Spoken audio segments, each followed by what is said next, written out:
The story of the iPad. That's a good story. Could be a good story, right? Well, that's the least of my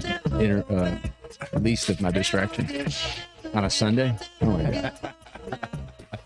It gets more bizarre by the day. What's that gets more bizarre? The Sundays? Sundays. Sundays are more and more bizarre? Oh my goodness, yeah. How many people, there's a good question, how many people in your church, percentage, just a percentage, do you think are going to vote for Kamala? Not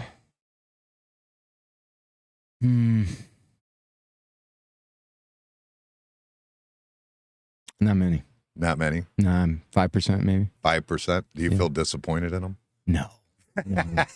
No, I feel empathy for them because they've been so deceived by the system, by the matrix. They've been deceived into believing that their ethnicity is equal to an ideology. That's what it's. Oh, that's what it is, you think? Oh yeah. Yeah. I mean, you know, where we were raised, where we come from, that's you vote this way. Why? Because you're from here. That's why you vote that way. And you're told that from the moment Lorain counties went Trump the last 2 years, right? Our last 2 elections, right? Yeah, but I mean, I think it has. I mean, I don't think I've paid attention much to that as much as I have like moral issues that politicians try to manipulate to their advantage, you know? Yeah. So I see that, and my heart's broke for it because I'm like, God, man, they're just enslaving you more and more and more, you know? I don't say that disparagingly. I say that. That's their thing against Trump. That's their big thing.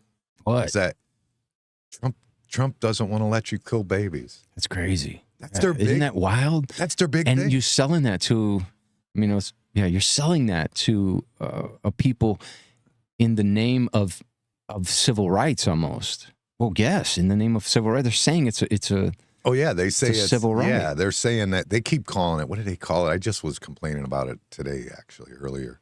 They call it women's reproductive rights. Get out of here. What is that? That's the exact opposite of what it is. It's the destruction of a promise from God before it ever gets the opportunity to come. It's like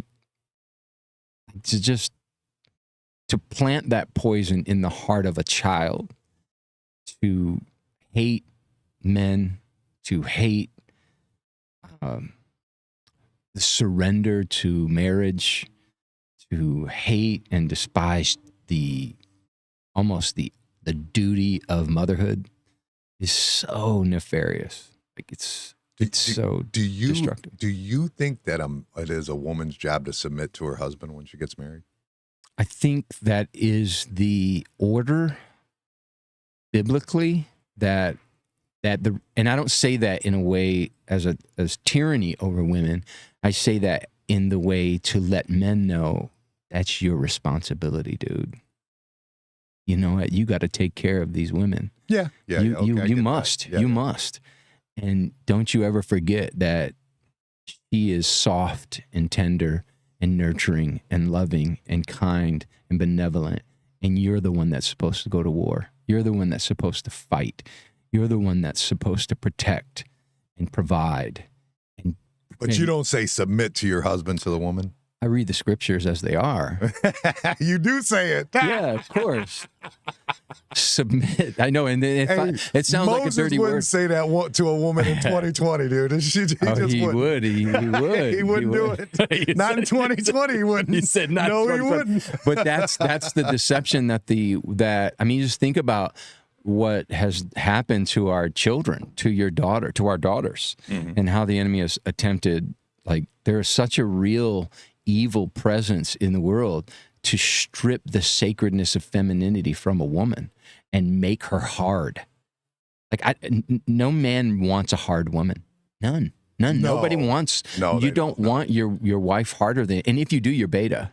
You're beta. You're a sissy. You're Tim Walz. Yes, you are exactly that. Yeah, and if you vote for that dude, you are that, man. I'm sorry to tell you. That's a weird dude. That dude is, he's full of demons, homie. What do you feel about JD Vance? I love JD I Vance. love the guy. I used to not like him more than Trump. because I liked that one guy that he ran against back in the day. He was a young soldier. I met him. I was like, man, I really like this guy. He was running against him. I forget his name at the time, but now that I've gotten to know JD, yeah, I love JD. I think I like him better than Trump. I swear to God. I think he could be another Republican candidate. Trump, yeah. sure. I mean, he is so impressive with everything he does. You can't mix him up in his mind. The dude is solid. He's rock solid. You could throw a missile at him, he'll deflect it because he's had real problems. He's brilliant. I've said that for years. Like, that's a big problem. Like with my kids, I know. My kids get all worked up and stuff. It's like, because they need real problems in their lives. They've never had real problems. You know what I'm saying? I know exactly what you're saying. And when I was a kid, I had real problems, so I never thought about this. I say that all the time. Exactly. And JD had real problems growing up. You know what I mean? He had real problems. He had our problems. Right. You know what I mean? When I look at that guy, I'm like, yeah, bro, you know exactly what you're saying. Yeah. But for sure. I love the guy. I really do. I think he's. I mean, I was thrown off by it because I didn't. You can't mess with him. I mean, he's married. He's married to, I forget the ethnicity of his wife. She's Indian. Indian. Yeah. And I don't know her story, but like you can't tell him. You can't call him a racist. No. You can't tell him. You know, he doesn't know what it's like to come from the other side of poverty. You know, you can. You can try. But the guy's like, have you seen the movie? Have you seen that? I did. I went and watched it as soon as he elected him or brought him on as his, oh my gosh. I went and watched it immediately. I'm like, wow. And I was on it, and I didn't have much time because I had canceled my Netflix subscription because they put so much money to Harris. Oh my gosh, you did that too? I did that same thing. Immediately. Becca goes to turn it on. She's like, what happened to Netflix? I'm like, I had to get rid of that, man. They gave $7 million to this chick. I was like, I'm not having it. When they asked you why, remember at the end why you canceled? Did you tell them? Because I don't want to support Harris. Absolutely, that's what I bro. did too. Yeah, I mean, they're bleeding for sure. Oh, I saw Disney. That. Like Disney's out here trying to give subscriptions away now. They're like $3 a month. You know, just come back. We'll stop talking about the rainbows and all the transvestites. Oh, it's crazy. Well, that's scary in itself because there's a lot of stuff in Disney movies. Do that you are see like, that stuff? Yeah, it's wild. Isn't that crazy? You grew up as a kid. Nice, but then the more I see it, it's like, wow, it really is, you know? And that's how you know they're really doing the bad stuff that they say they're not doing. Because you're like, who in the right mind would put that stuff in Disney films? Do we just read too much into it? I mean, after you see it, you can't unsee it, right? You can't unsee it. Once you see it, you're like, that is exactly what it looks like. But I think a lot of people put too much into things that just turn out to be a coincidence or whatever. And then people... Oh, you sound like one of them now, bro. I'm not one of them. Hey, if all of the conspiracies are proven true after like 365 days, they're not conspiracies anymore, man. Like, I used to think that way too. I remember arguing with my friends on the way back from Florida. And... we need to get back to Hillbilly Elegy, by the way. But I was arguing with them, and they were like, you know, were telling me about the Illuminati, and they were talking about like this global, you know, one world order, and how there's a global elite that run the world. And I remember this was not that long ago. This was probably 10 years ago. 12 years ago, and I was just like, you guys are all crazy, because I couldn't tell you a secret in this car and it lasts the duration of this trip without you telling somebody else. So to believe that there's some sort of global conspiracy being run, and then turn the lights on in 2020, and you're like, 5 years later, we're like, but see, you know, the thing is, you want to blame that on America. Like, you get mad at Americans for what happened here. Like, I know, like Amy Acton, I was so like disgusted with her. Who's Amy Acton? You don't remember Amy Acton? Amy Acton was our acting health director or whatever. During the pandemic. And she was like crying on it. Like, are you kidding me? Yeah. Like, the government's supposed to be up there showing strength. She's up there crying. Yeah. And for nothing. Honestly, it's for nothing. And DeWine's like following right in line with it. You know what I mean? And man, DeWine was scary. He was. It scared the shit out of me. I'm like, this guy is... He looked like a little version of that dude from Germany for a minute. I was like, yeah, for sure. It was, he was freaking me out. He was definitely freaking me out.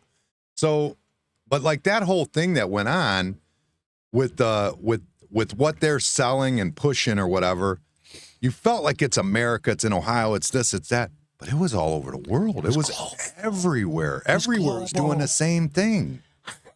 Like, I mean, it's not even like you could say that's just like American politics. That was the world. I mean, it was at that point that I realized, like, I see through the matrix and didn't realize it. Like, because I sniffed it out right away. I'm like, this is not what they're saying it is. They're killing people. Right. They're putting people in the hospital and murdering people. Like, it seemed like it. It definitely did seem like it. Well, the numbers now verify that they did, and all the evidence supports that. Yeah, I mean, it does seem like it. But I think your comment section is going to blow up. Stay out of the comment section, by the way, Jim. Stay out. Stay Bro, I can tell you anyway. Get out of the comment section. Well, You're trying to rationalize with irrational. Yeah, right. It's not rational. My problem with that, with the whole thing, like when you say that they're trying, I feel like that the amount of people that were gonna die we were at the end of the baby boomers. I feel like, you know what I mean? That was like when the baby boomers were dying. It was so convenient that when the baby boomers are scheduled to die, there's a pandemic that's killing them off. Well, they were going to die anyway. Most of them were. Yes, but anyway. the transfer of wealth was retarded. Yeah. Oh, it's retarded. I mean, it widened the middle class gap by huge 50%. Yeah, it's huge. It's huge. The whole thing from that. But it just, I mean, I don't know. I don't think that they were killing people. I think people were dying anyways, and they just used that conveniently to blame it on. I don't think they knew they were. Well, I think they knew they were doing it, but they were doing it because they followed orders. It could be. I think there's more mental health issues that came from it than anything. Myself, for sure. I mean, I know we lost a good friend and couldn't go to his funeral. Oh, man. I wasn't able to see Barrett be born. I was there for a while there later, but when Barrett was born, I wasn't allowed in the hospital. That doesn't make any sense. It doesn't. Everybody needs their family then. That's when you need your family the most in those times. You know what I mean? And it's like, could you imagine being in a nursing home dying and your family can't come see you? You just got to sit in there with, you know what I mean? That's just so sad and so like, I don't know. It's disturbing. It was really angering for me to watch the community of faith be such cowards, considering the history of like the church, the early church, and how in the early church, like there's this island. I think it's Hawaii. I think there's an island out there. I think it's Molokini or something like that. I'm pretty sure that's it. I could be wrong, so don't quote me. But there's this story of that island was used for lepers, and they would cast all the lepers in the early dawn of the church, and so they would take all the lepers out there. And there was one missionary guy who said, "I'm going over there, and I'm going to take Christ to the lepers." And so he went over there, and his family tried to plead with him, like, "No, don't do it. You're going to die. You will. It's a death sentence." He knew it. He went anyway. So he ran to the sickness, the disease, the peril, the danger. He ran to it, and he eventually succumbed, and he died. And when they came to retrieve his body, the natives wouldn't let them take his body, and they had to force the natives to surrender his body, and they said, "Well, at least let us take his hand and bury it here."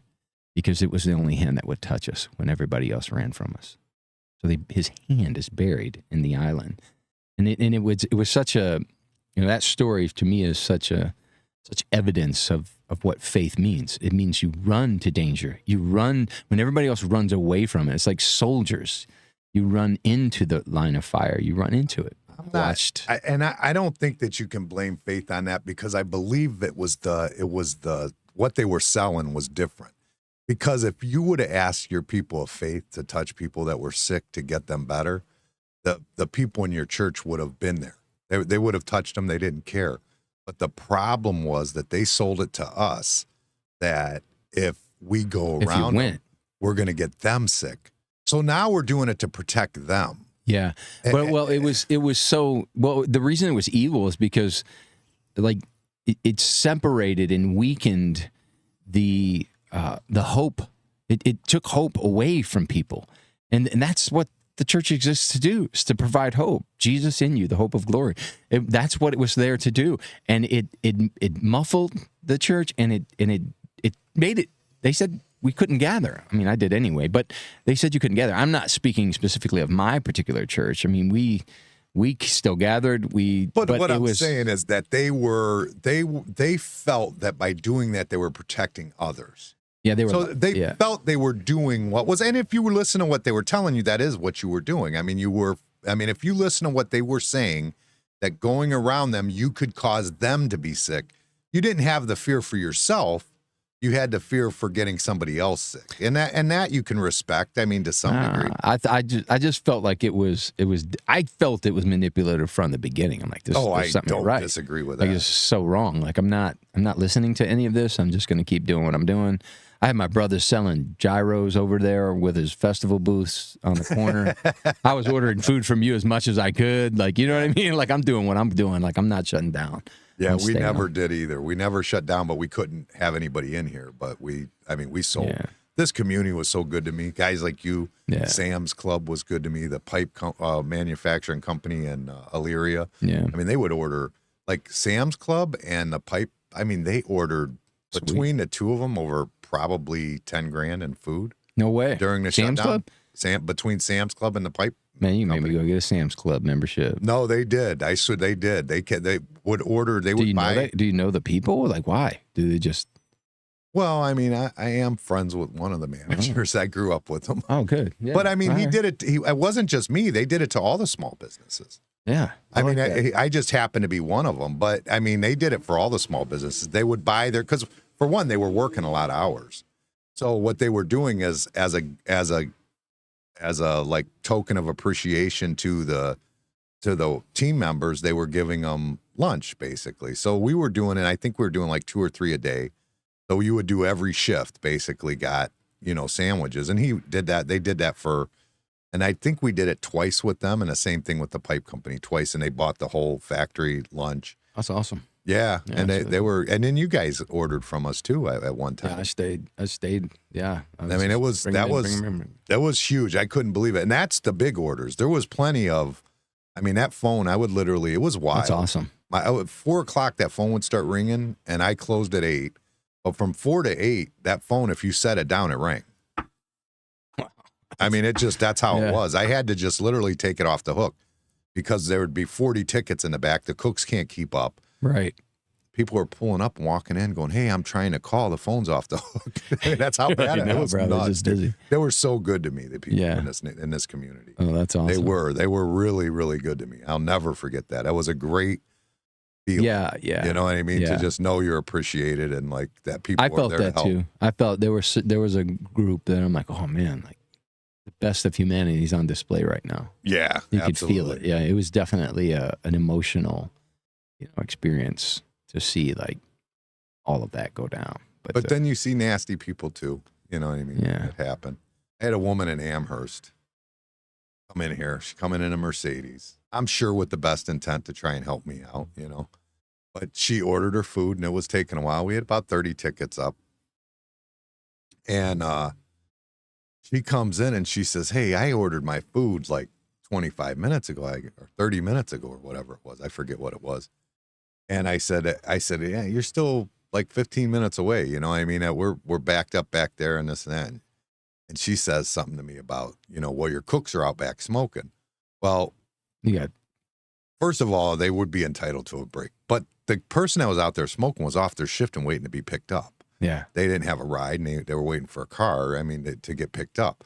So they were just sitting out there waiting for the ride. They were off work. They've gotten off work. And I said something. She got nasty, and I just, you know what? Yeah, here's your money. Bye. Yeah, I'm not as nice. Yeah. And actually, I feel bad. I should have been nicer. I should have. Yeah. But I was so irritated that the gall of we're busting our ass right now. Yeah. And not that we don't appreciate everybody, but we are literally busting our ass. Like we were like hardcore going at it during the shutdown. I'm sure. It was not easy to keep this thing rolling. And I was having the cooks were sneaking drinks, drinking beer and stuff like, so it was like, and that happened early on.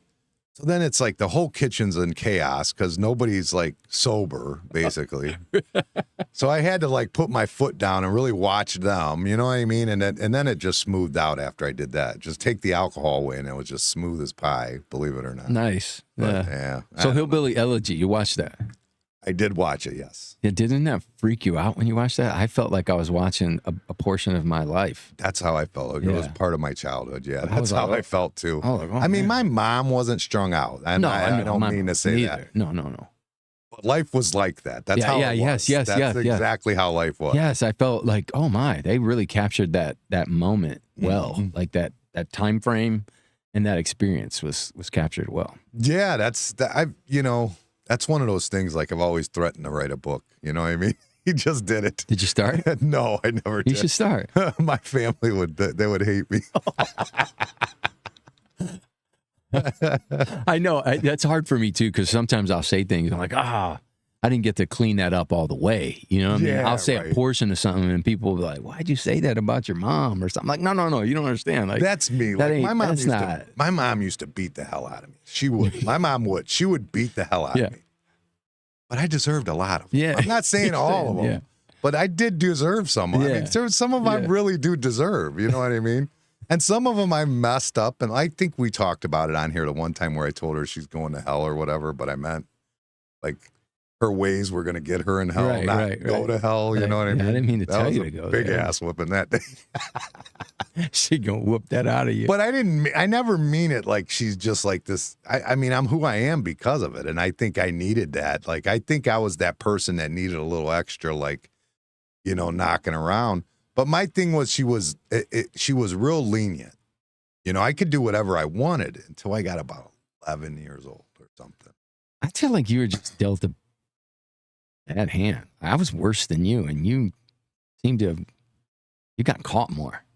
Yeah, I did get caught a lot. Yeah, I got caught in anything I did. I feel like it happens to me all the time still today. Yeah. Like anything I do, that's just me. Like I should have lived in the detention home. But Jimmy went like, oh no. Yeah, I mean, I don't know what it was. I don't know. My mom, some of the times I got in trouble just because I wasn't hiding it either. Like my mom would ground me and I'd be like, yeah, see ya. You know what I mean? Yeah. I was an asshole. You know what I mean? But when you leave like that, when you come home, it's not going to be pretty, especially with my mom. You're playing. Right. It's not going to be just playing pretty. A couple hours. Oh, she'll tackle your ass and she'll hurt you, dude. We were in Pearl Village Apartments one time and I forget what it was. I don't remember what it was said to her, but she was throwing shit at me and I'm running, trying to get away from her. And we're if you've been in Pearl Village Apartments, so you remember the window. I've been in your apartment. Yeah. So you remember the window in between. Sure. So me and my mom are running this circle, right? And every time she gets to the kitchen, she's throwing a fork, a spoon, or something. She's tossing it right at me. And I'm freaking out like she's gonna get me with one of these. You know what I mean? Something. Yeah. So I take off down the hall, I get in the bathroom, I hear her go in the bedroom, I come back out, I think I'm getting to the door this time. Dude, she throws a liquid makeup at me. Those little hard liquid makeup things. Dude, she was no joke. And then she tackled me and just was beating my ass. She was pretty wild, my mom, when it come to that. To getting her upper hand. She wasn't going to lose, that's for sure. That's just not who she is. But, I mean, and I deserved a lot of it. Like I said, I would do stupid shit. I would say dumb shit. But some of them I got and I didn't do anything. You know what I mean? Yeah. So I remember one night I snuck out of the house all night. And I lived over off of 36. And snuck out all night. I was gone. I mean, literally all night. And I'm on my way home, And I get about a block away, and I look at my window. My bedroom was in the basement at the time. And I look, I'm like, because I tried to come home. Busted. Like, oh man, I'm busted. I sneak through the window, slide down into my bed. There's a note on the bed. Come upstairs. All right. I didn't see that. Got me, man. Got me. Oh man. Yeah. Yeah, see, I was one of those. I didn't see that. I would have just pretended that note didn't exist. Go to sleep. I'd have laid on top of it like I didn't see that. I was right here the whole night. Put it on top of you. I've been here. I don't know what you're talking about.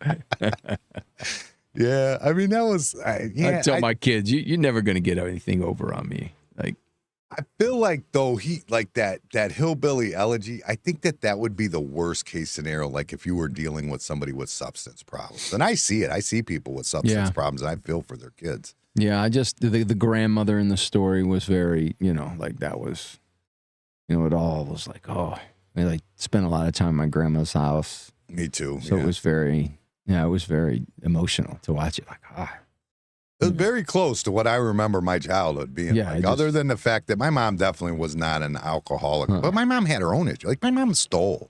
Like my mom went to jail one time for shoplifting for like months, and I'm like. I'm being told she's in the hospital. I'm a little kid, I'm scared to death. Like, mom, she's gonna die. She's in the hospital. She's been there a long time. She's in jail for shoplifting at Hills. Like, are you kidding me? At Hills, you could have been much to steal at Hills, Oh, there was tons. Are you kidding me? Worth much, at the time. Well, you know what? My mom at one time would go down to 28th Street, and she'd go into the bars. And when she would go into the bars, she would walk in and with a piece of paper, and she'd sit there taking orders. So this guy might want a fur jacket. This one wants a leather jacket. Oh, okay. This one wants jeans. This one wants a umbrella. This one wants, whatever it was. And then she'd just go there and she'd steal whatever it was and need and come back and sell it to him for discounted prices. She would actually do. I've seen her do it. I've been with. In fact, I remember as a kid walking out of Hills with a peg leg because there was an umbrella stuffed down my snowsuit, and I'm one-legging it out the store with her. True story. Wow, that really happened. Yeah, but her best friend was like worked at Hills, so there was like a whole conspiracy going on where like they were saying, oh, so-and-so's not there, or it's so-and-so. Yeah, you're clear. Yeah. So they was definitely. I had a bunch of friends back in the day. We know some of them that worked at Sun TV like that. We know them, right? We know these people, right? You mentioned that to me before, and it makes me mad because I've been in there and bought from those same people, and it's like. They never gave you the hookup? Yeah, it was never a hookup. What's that about? Goodness, I had to pay for my shit. Man, I'm pretty sure Sun TV went out of business because of the crowd over here in Elyria. Yeah, I love that store though. That was a cool little Sun store. TV. That was like the beginning of like the whole Best Buy, phenomenon. Yeah, Best Buy came in and wiped all that out. Yeah, but that was the beginnings of it, and they all worked there. And I remember them. Like I'd go to their houses, and in their houses would be like every technology, every piece of tech known to mankind. And the best of the best. They were just selling stuff out the back Harman door. Kardon. They were, I bought stereos for my Suzuki Samurai back then. I need a stereo. I forgot about that Samurai. I forgot about that thing. Yeah, that's funny. Yeah, that thing. I rode that thing till the gears went out. That was my mom had a tracker. And she totaled it. Yeah, like that thing did not handle an accident very well. No, I bet no. But then I went and I looked online. I'm like, oh man, let's see what one of these run for now. I'm gonna go buy one and and just treat it like a go-kart. These things are expensive right now. More than the Sidekick? Yeah, really. The Suzuki Samurai is like crazy money. I'm like, I looked at my exact Suzuki Samurai. It's insane the amount of money they wanted for it. I was like, man, wow, I should have kept that Suzuki Samurai and sold it on the market today. That's Mike Indre came here to bartend for us. He did our celebrity bartender one, and I don't know if you know Indre or not. I grew up with him. He lived right across from St. Lad's down here. Okay, and he worked at Subway with me. So, anyways, he shows up and he's got a Fiero GT. Fiero, man, the Fiero. He's like, dude, he was taking it to car shows and everything. Like, he loves it. He loves that thing. And it's like, I get it. When they came out, we were like, them are badass. Oh my gosh, they were this cool. Is an amazing car. Yeah. Oh, wow. Get in it. I would not show up at a car show with it today. No, I wouldn't do it. Trash. But they're big money. Yeah. The Fieros are now. So who made the Fiero? Was it a Pontiac? Pontiac. Yep, okay. That was a Pontiac item. Yeah, everybody was about those when they came out. They were the coolest looking thing I had ever seen. You know what I mean? They were, yeah. But and they made the Miatas. The Mazda Miatas. And you got bugs over there, dude? What's going on? I got a fruit fly that's driving me nuts. I got them in my house right now. Yeah, they're everywhere. Yeah, we had them too. My wife she just bought those apples. You ever tried those yet? No. It's like an apple and you put the water in it and it catches them. I'm so tired of bugs like that. For the flies, late summer, the late summer flies. Oh, next year I'm buying one of those big neon bug zappers that you hang in the backyard. Yeah. I'm buying one, hanging it in my house. I'm tired of flies. In the house. They sell ones for the house. And I was just going to sit there and listen. If you look downstairs by my salad bar, we have one that mounts in the house. Okay. And it's a blue light and then there's sticky tape on it. So no. I want to see them fry. You want to see them fry? Yeah, I want to see the spark. I'm so sit there. You're not going to be a monk anytime soon, huh? No. Zap them. No, I still got war in me, man. I had to pray to God every day, not to. I could never be a monk. No, you got a friend that's a monk, right? Well, he's a Harry Kirshner. I don't know how far he ever. Harry Kirshner. Harry Kirshner. I think that's how you say it. I'm not familiar with it, but yeah, I'm not sure either. 100%. Yeah. I mean, I read about it, but it's all about like that Dalai Lama type stuff. You know what I mean? Yeah. And I really don't know a whole bunch about it. I'm reading his book right now, and I'm supposed to have him on this show. But yeah, he's an interesting guy. You know, his opening of his book. It's really cool. His first story is how he got into like when he wanted to be a front man in a band, because he's a front man for Spud Monsters. So a front man is the singer, like the lead. guy, like the face of the band. You know what I mean? Yeah. Lead. Yeah. Well, who doesn't want to be that guy? I mean, if you're gonna do it, don't you want to be that guy? Yeah, maybe. I don't know. I mean, I don't know if that's true. I don't know. Some people do. Some people don't. Some people like to be that second in command. They like that. Yeah. But I think that's the sweetest position in any organization. Is the second man? Second fiddle. Yeah, it usually is. You learn to play second fiddle. I mean, it sucks to be the second fiddle because you don't get any of the first fiddle attention. But second fiddle that's when you have the liberty to kind of be creative, take more risk. You know, you don't have to have all the answers. You don't have to worry about the bills.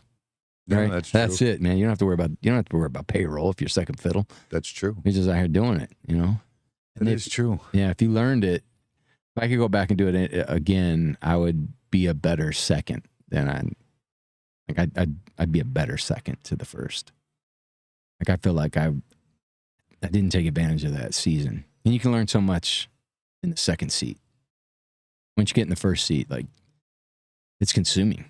And it's like Joe Biden. You could run the whole country and not even have your face out there. Right. You know what I mean? Well, then, I mean, that's the place of a first position is to become, to lead from really is to put people in front of you that are better than you. If you do it right. If you do it wrong, you're just a shine hog and you just want all the attention and you got main character addiction but you're doing damage to the organization if you're the main character. If you've got that thing in you that wants all the attention. You know? Yeah, right. Yeah, that thing's sick. But I just feel like knowing what I know now, I'd go back and I'd be a better two longer, and I'd take way more risk. I think that people have the most success when it's something that they love, that they've loved forever. Yeah, I mean, it takes that. You definitely. I feel like you definitely have to have. You have to be a number two in an area that gets you going. Yeah, it's got to be something. If it's something you love, I think that's where true success really comes from. When people, it's like the old saying: if you love what you do, you'll never work a day. In your life. It's true. You know what I mean, it is true.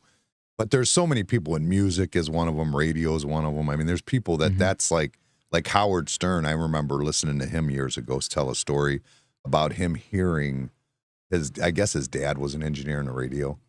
And they were listening to it or something, and something went off, and he could hear what was kind of going on behind the scenes. And he remembers thinking that's more interesting than this show. You know what I'm saying? Like, yeah, the stuff in the background. Yeah, the stuff that's going on. Like he goes, "Why would you edit that out? That's the best Keep part." It in there. You know what I mean? I agree with that. Yeah. Yeah. So I mean, so it was early on, is what I'm saying. Is he learned that he had an obsession with loving that, and Rover was the same way too. He lost his way though. That's where you lose it, because you lose the art of telling the story. Like that's when it becomes not interesting. And and he's just not an interesting character. Oh, I just talked about that on the podcast about 2 months ago. I said he's nobody. He screwed himself when he went to that satellite because nobody talks about him no more. No, Well, You remember what it was like when we first got out of high school? Like every job you were on, that's people talked about Stern all day long. Yeah, you don't hear about him. Or he's nothing more than a social media blurb anymore. That's it. And he's not even interesting anymore. No, he's not. No, he's not a shock jock anymore. He's nothing. I mean, you got to be pretty radical to be a shock jock today. What the heck? Well, he was pretty out there in his day. I mean, he had that because he had was trying to get what's his name to show his penis on the show and stuff. What was the Bobbit? Remember when he cut it? He was trying to get him to show what it looked like on a show. That's crazy. Yeah, I mean, he was pretty out there. It was pretty bizarre, but I never seen him as the same after he went to satellite. I think that ruined. Yeah, well, he sold out. Yeah, you felt like he sold out. He took a lot of money for a smaller audience, so that doesn't make sense. And maybe he thought that he was going to bring influence there and maybe pull everybody into that. Well, they keep signing him, so he must be pulling some people, but literally, I got satellite the last few vehicles I got, right when I got them, but I don't use it. I don't listen to it. You know what I mean? Yeah.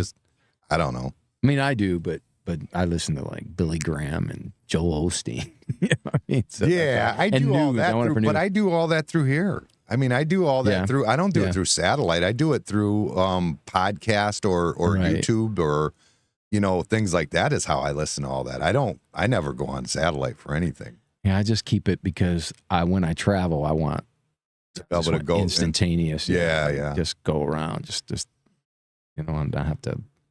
Oh, that's the best part. Let it go quiet. That'd be nice. Well, there are days I don't do that, but yeah. I'm good about that. I've always, for years, I've driven with the music off, everything off. No, you don't. I like the head. I like to be in my head. Yeah. Yeah. I've done that. I mean, there's times where I don't. Definitely on the bike, I'm jamming. But, I mean, in the truck, it's pretty common to be quiet. Yeah, really? I like it. Yeah. Nice. Yeah. That's interesting. I like that. Why? I like the silence. That's like white mornings, my favorite, when nobody's awake, the whole world's quiet. That's your monk, man. I love it. I love it. It's the best. I get up in the Hare morning. Krishna. Yeah, I could be. That's possible. But do you when you're silent, is there still a narrator in your head? What do you mean? Do you hear a voice talking to you nonstop in your head? Not like demonic. I mean, just mean I work things out in my head. Is there a you inside of you talking to you? Oh, absolutely. Okay. That's what I do when I'm quiet. Right, that's the whole point of it. Yeah, that's. Well, I learned the other day, not everybody does that. Oh, really? Yeah. Yeah. So they called it, I forget what they called it. And there's a certain percentage of the population that they don't have that in their head. It's just silent. I feel like you get perspective then. Bro, mine never turns off. Yeah, that's when you need your perspective. Is in fact, I have to. That's why I sleep with a TV at night, because I need something to get my attention. Because if I went quiet, I would just be sitting there thinking about. You'd just be sitting there making TV. Yeah, I would think. Yeah, I would never. So I have to put something on that I'm not interested, that I'm interested in, but I'm not interested. Something I've seen a million times. I do the same thing. It's King of Queens or Seinfeld. Yeah, I used to do Seinfeld at one time. I was big on Criminal Minds. I love Criminal Minds. Oh, that would make me think too much. That puts me to sleep. Well, no, because they're all episodes I've seen. Okay. So, I mean, I can just kind of pay attention to it and fall out. I mean, if I put Criminal Minds on the television and I'm halfway laid down, my wife will say, "Good night." You're going to sleep. She will. She knows it. But I'm like a heroin addict. When I go horizontal, that's it. I'm done. I'm I could nod off. I swear to God. I mean, it takes seconds. She gets mad. We'll go upstairs. I can't do that. Yeah, I don't sleep like that. We'll go upstairs and literally I'll lay down in bed and she'll go to the bathroom and come back out of the bathroom. No way. And I'm out. No, man. For the night. I'm done. I got up to go to the restroom last night, came back to bed, man. I was up for 3 hours just thinking. No, that's not me. Once all I my go things out, I gotta sleep do. good for 5-6 hours and that's it. 5 or 6. It's about the most I'll sleep. But but that 5 or 6, it's quick. I don't have no hesitation, sleep, and I sleep good at night. Yeah. You know? You can write a book? Am I going to write a book? Yeah. I'm not, I wrote one book in my whole life. You wrote one? Yeah, I did. Yeah. It was a safety manual for Genesis Interiors. No, it was an employee handbook for Genesis Interiors. No, there was no philosophical. No philosophy. It was my childish pettiness coming out of me. Really? Yeah, somebody collected unemployment on me, and they came to work, and they called. They were only there like maybe 6 weeks. They missed all the time, constantly, and I let them go. I go, that's it. It's bullshit. You don't show up for work. You just that. They filed for unemployment. I deny it. Unemployment comes back at me, and they tell me that, do I have proof that I told them they had to be to work 5 days a week? I go, what are you talking about? It's a full-time job. They have to be to work 5. Okay, but did you document it? We're going to need documentation to prove that. And I'm like, you got to be kidding me. So I start looking into it, like, because I lose. I have to pay this guy unemployment that worked for me for 6 weeks and never half the time didn't come to work. So did you get a chance to just say, all right, come to work then? I did. Yeah, I did. After I got my handbook. But, yeah, I wrote a whole handbook, had them printed, and then I used to hand them off and make people sign that they read it before they could work. Oh, so you made your own handbook. Yeah. Okay. Yeah. Because there was no generic ones that were like really covering everything that I wanted, basically, because we were unique in the way we did things. I mean, and then once you start thinking about it, you go, well, there's a lot of things I should bring up, because I had to fire one guy for shooting a Hilti one time at a track fast, pulls the trigger back and he's shooting at the guy. Yeah, I've done that. And then when I call him, but to somebody you were mad at? Oh, no, just a joke. Yeah, like, just messing around with people. You, but I was just like at you to play with you. But yeah, we've done. I didn't want to stick a nail in your head or anything. Mark Jacoby actually did it and hit and shattered a window. It was funny, dude. We were at a shopping center, Southland Shopping Center, and it freaking goes behind his woman, and freaking whole glass just the whole shop. Like it was bad. Like, I don't know what happened. Yeah, I don't know. Ricochet. I don't know, man. Yeah. But I had a guy throwing a fit like that, and I fire him. I go, I gotta fire you, dude. I go, and he's like, come on, man, Jimmy. I'm not a guy that would do something like that. It's like, you did it. I know, but you know, that's not what it's like, dude, this is what you did. We're not talking hypothetical. You did this. And there was a lot of things I decided to add in there and make sure they were covered. So. Interesting. Yeah, I didn't consider those books I've written, but I have done those too. Yeah. Yeah, that's about the closest I'm coming to probably writing a book. I might. Hey, who knows? I've thought about what. What I would write a book about. Yeah. What would I write a book about? Boy, I don't know the answer to that. I think if I wrote a book, I guess it would have to be something in regards of being a boy to a man. I think would have to be like my biggest, like, I would think that's what I can think of. Like as a kid, being the boy, the manhood, and like what that meant to me. And as I learned it, you know what I mean? Things that, like different things along the way that made you realize that, this is what being a man is basically. Yeah. Different people that taught you that, or you've seen it, or, that to me is what's missing in a lot of communities. And, especially in the lower income communities where, they tend to blame people that they want to keep them down, that they want to keep low income people like low income people. It's not the case. The system isn't stacked against those people. If they put in the work, it's there. You just got to put in the work. Yeah. You have to. I'm sorry, but you do. You do. They have a feeling that nobody's working for. That's their belief, I think, like that it's just being handed to. There's nobody out there, even if they're born rich. You still have to. You have to put in the work. Get it. Yeah, you absolutely have to put in the work. You have to do even the people that were born with money put in the work. Trump put in the work to get who he is today. Yeah. You know what I mean? So I'm not saying he didn't get a good head start. Sure he did. But there's lots of people out there that didn't get that kind of head start that are like my buddy Keith that owns Marsh Heavy Equipment, and he owns a company in New Mexico that does, I forget what it's called. It's trust fund investments. I mean, he didn't start with nothing. I mean, his dad was a Ford worker. I mean, that's not a big start in life. He went out there and earned it and made it. You know what I mean? Yeah. But you work hard. That's the thing. Anybody who's successful, they'll tell you about those. And even you hear it in Elon Musk's story about how he slept in the office all the time. And you see Jeff Bezos story where he's got the door that he uses as a desk that's over sawhorses. Have you ever seen that? You've never seen that? No. So, yeah, Jeff Bezos. That's interesting. And I believe he uses it to this day. I believe cool. that's his desk right now.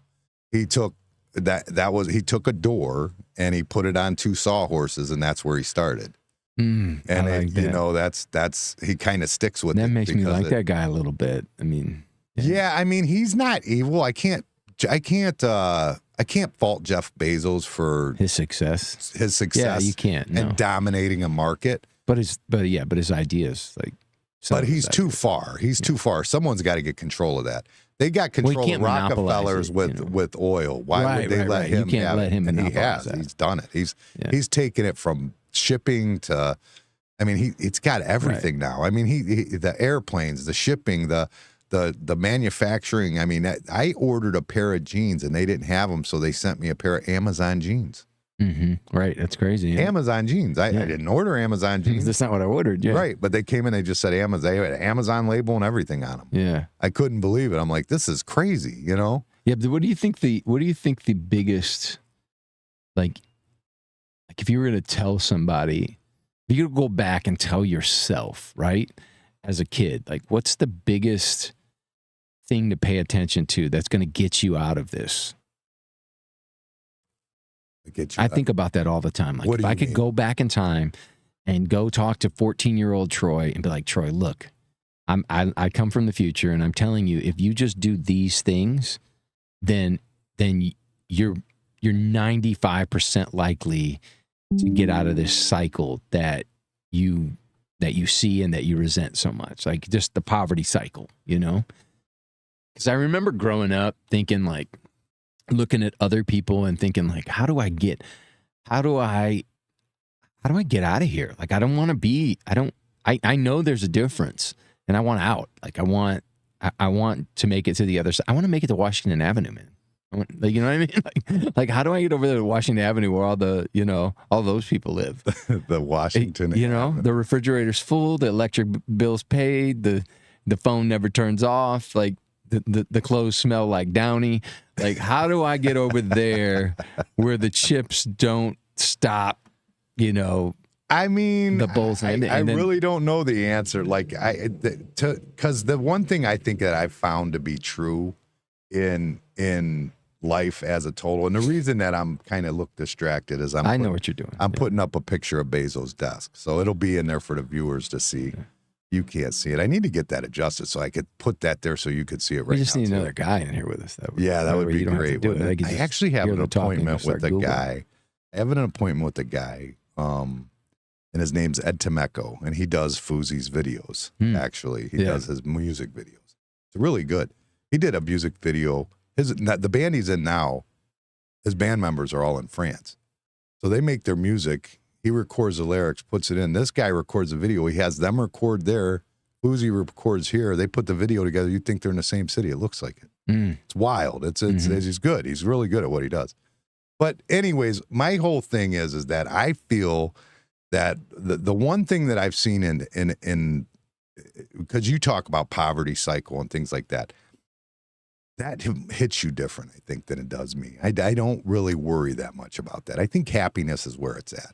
I think when I look back, I don't look back and think I didn't have or somebody else had this. I knew I was broken. I knew I was poorer than most. I knew that. I wanted my mom to own her own house. I didn't want her to like have to rent in an apartment. I always thought that was shitty, things like that. But I didn't have that whole thing.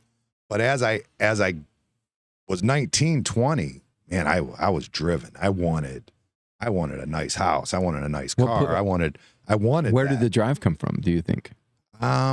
I just wanted it. I don't know why. I mean, I guess because I always thought my mom should have had it, but I never thought about like the Downy smell and like I never thought about our food. Our food was fine. My mom could cook some shit. I mean, my mom could go into Mother Hubbard's cupboard and pull out something and have everybody eating good. I mean, she's like that. You'll be in the house starving, like there's no food. She'll come out with this gourmet meal and you'll be like, where'd this come from? Yeah. I mean, it's a big topic in society today. It's like, the equality conversation, like equality versus equity. We all need to be the same, and equality means, you get the opportunity. Everyone has equal opportunity.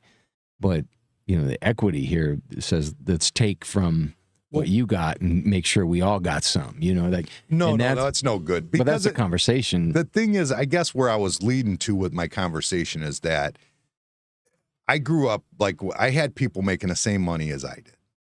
And I watched different people that made the same money. And some would have this, some would have that.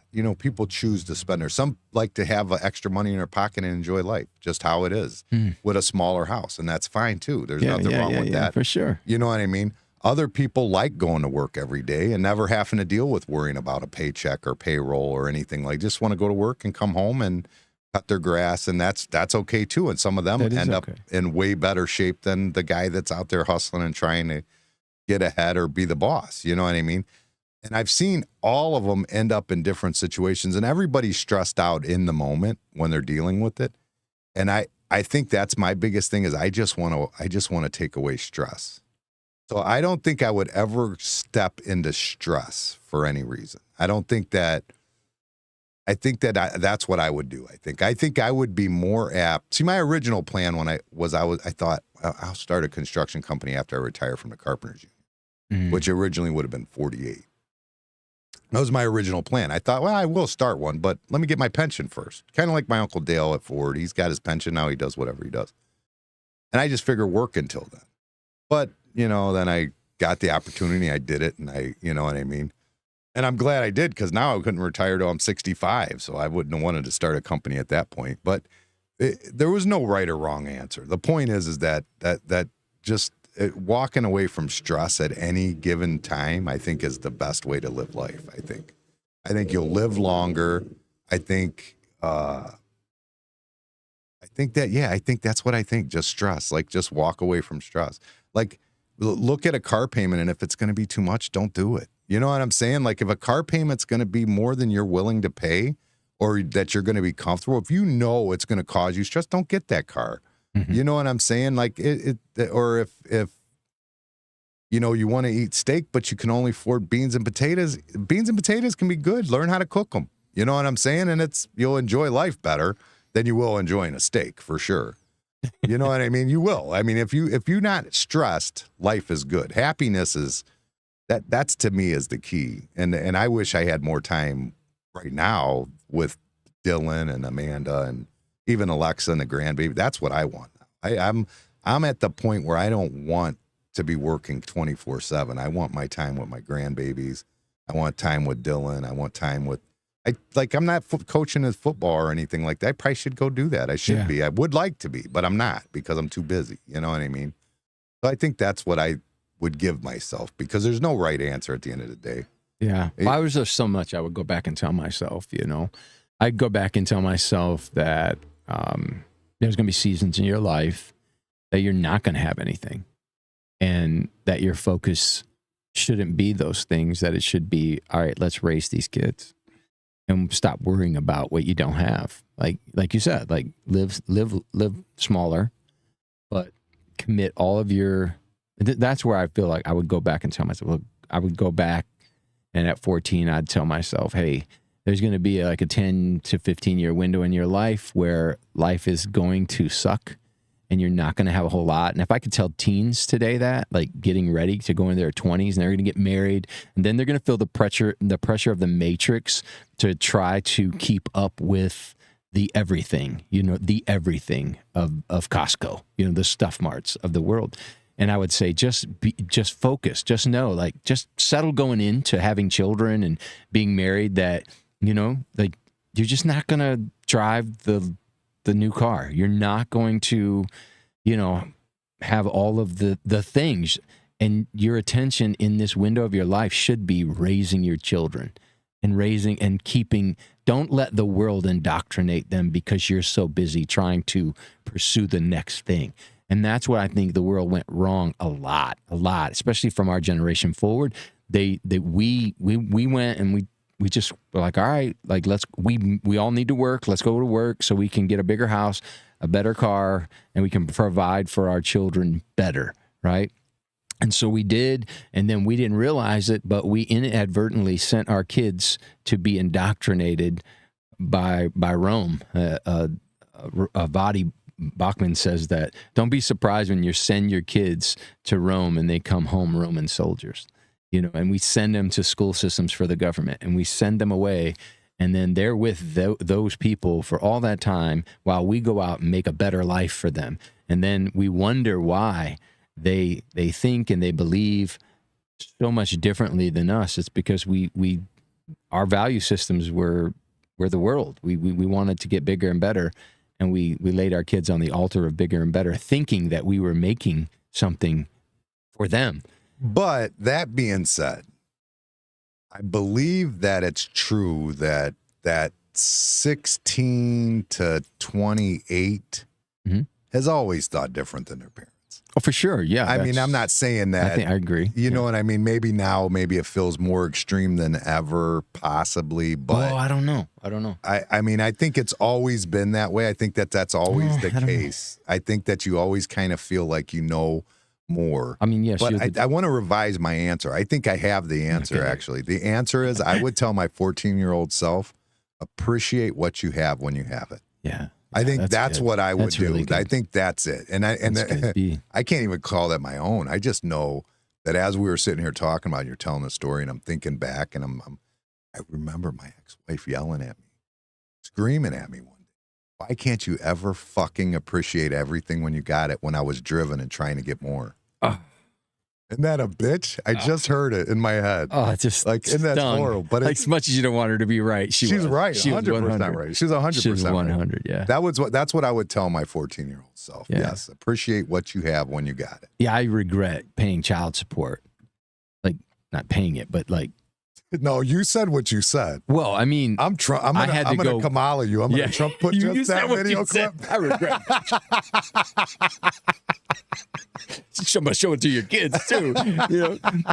But I regret instead of paying child support, I should have just gave child support. I should have just been there. But instead, I'm like, I gotta go work all this overtime. I got to go hustle this out. I got to go do all those things. So, yeah, I think I would tell myself that. And I would tell myself, work out what you'll say no to before you're tempted. Tell you, like really predetermine your principles before your principles are tested. It wouldn't work, though. It doesn't work. That's a good thought. The younger you determine. Like it would work. It would work if No way. Why not? Because I know, like, my principles are solid. There's times when that shit goes out the window when you're just having a good time. But how much more would it go out the window if you didn't already predetermine what you'd say no to? Okay, fair enough. I mean, you would be off the rails. I'd be in another dimension, dude. It'd be great. It'd be crazy. I had no principles as a young person. I remember, I believe whatever anybody said. I'd be like, oh yeah, if that's what you say, yeah, let's do that. And you just kind of become a chameleon to the world, and you lose your distinctness, of why you're here. And so earlier you figure that out, the better. I would just go tell myself, like, Troy, just make a list of the things that, you find you don't ever want to do. And and a lot of that comes from your experience. Like, okay, my dad did this. I'm not going to do that. My family did that. I'm not going to do that. I mean, all of us, we all right the ship. We're all making adjustments as we go. But I think the clearer you can become on that at any age, the more effective you become. You zero in on the target, aim small, miss small, but if you just shoot, like, I'm just going to run in that direction, and you could be off course by 2 degrees and just end up in albatross. You can end up in a really bad place. But the devil knows how to send you things, doesn't he? That'll really, really change it up. I mean, man, he played me. You could be as strong as you want to be and think you know everything, but he knows how to send you something that'll trick you up. That's definitely where my faith came in. That's what gave me such laser focus, like, and like courage. Like, faith is what did it. I was very not courageous. I was very fearful until I met Jesus, and then suddenly, like, and I shook hands with death and was like, yeah, forget it. I die. Let's go. Yeah, you told me that last time. You became Joe versus the volcano. Oh yeah. That's true. That's wild. True.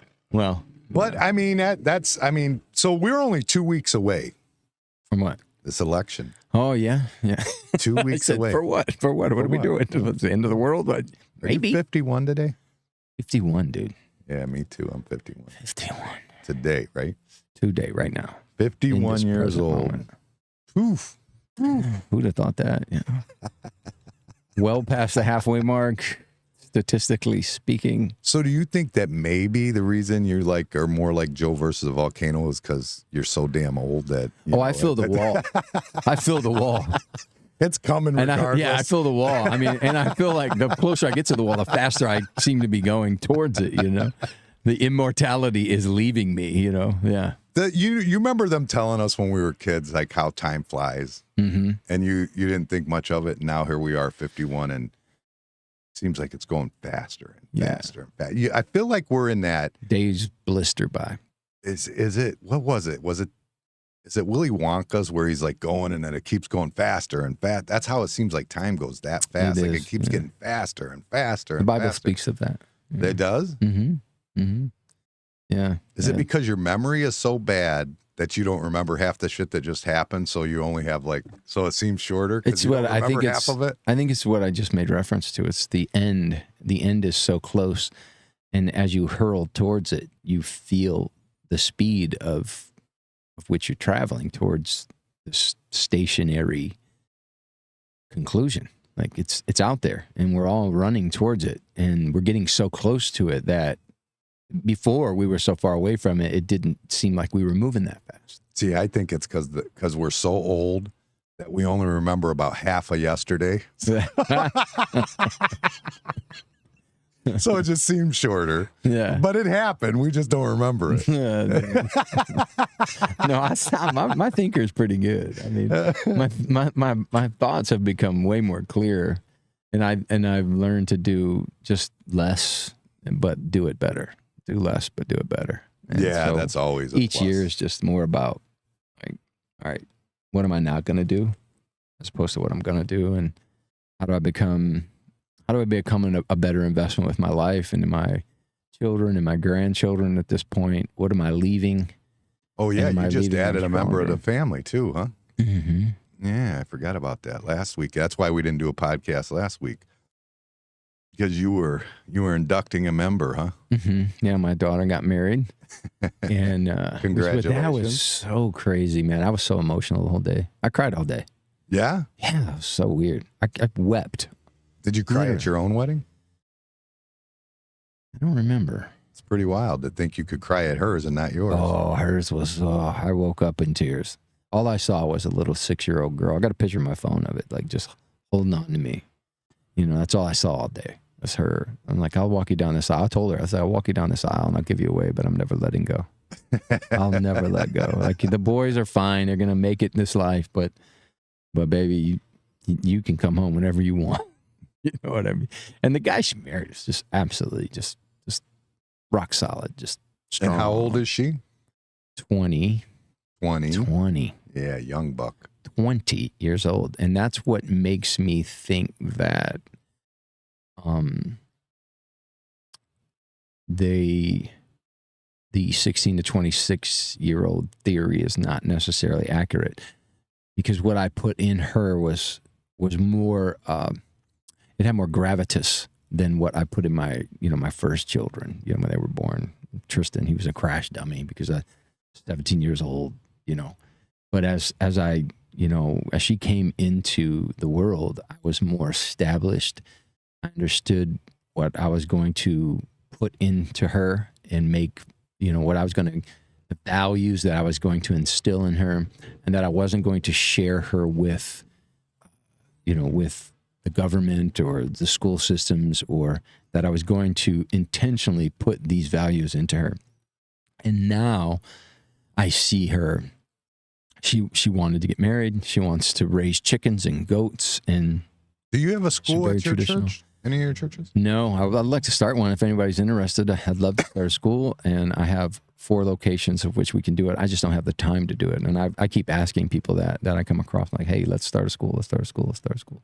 Christian school, yeah, would be great. Christian education, yeah. I mean, that's always, and you can. I think that I believe they'll give you grant money. Like people can get be able to go to school for free as long as it's a good school, good enough school. Or whatever. That's the stuff I just like. I don't know, and I don't have the time to go do it. I'm busy. What about the Christian medical? Do you know anything about that? My wife just brought that up. What do you mean? I don't know. I have to ask Christian medical? She said somebody's got medical insurance. That's Christian medical insurance. Oh, I have seen those. We had that for a while.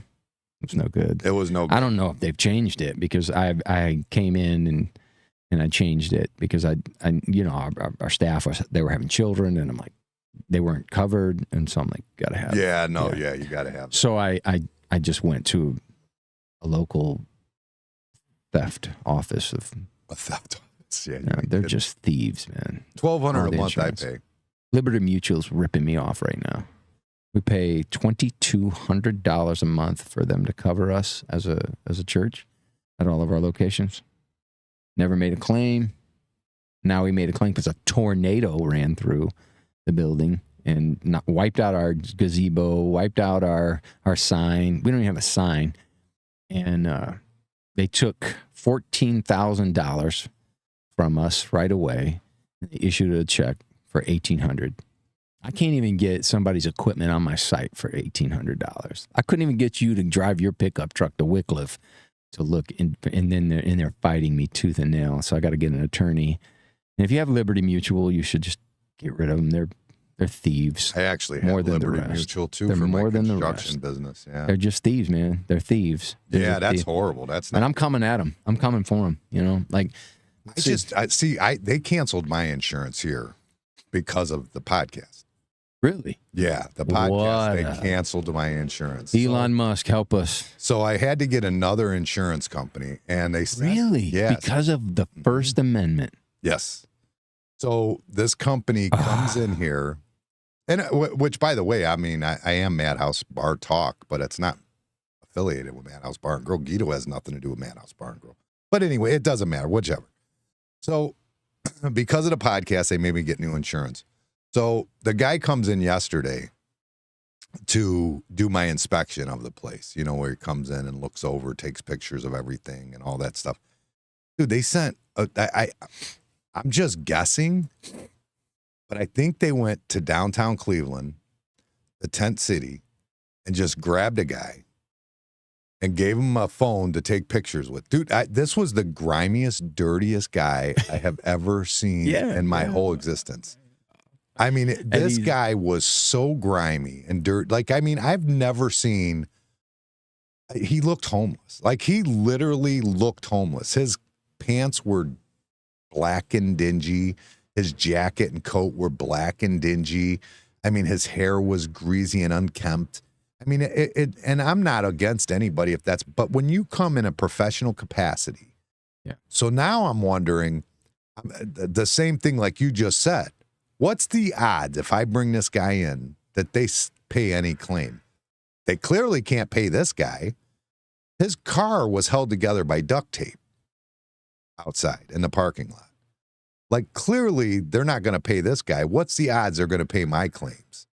It's a criminal organization, man. And they force you to have it. That's the problem. Yeah. That's where it's got to get. So if you're going to force me to have it, then you got to force them to pay the claims. Sure, absolutely. Like if you're making me cover these buildings, and my buildings, all of them are paid for except for one, right? So, and the one that got hit by the tornado is paid for. Like it's free and clear, right? So for you not to cover that, for like really, we're not talking much here. We're talking probably 50, 60,000 in damage. I got a gazebo that was a huge gazebo. Electric ran to it. It was nice. It's probably 25, 30, to put it back up the way it was. For the sign, that's another 5,000 to 7,000. And the roof repair. I mean, that might be a lot, but even if it's 100,000, it's less than the 1.5 million. Sure, that we have, right? So let's go. Come on. And the building's worth more than that. And it's just, for you not to do it is, what I feel angered by is like, I can't, okay, so you're doing that to me, you know, and I have the means to go get an attorney. I can fight you. But what about the mom, the dad that, you know, just going to work, making ends meet?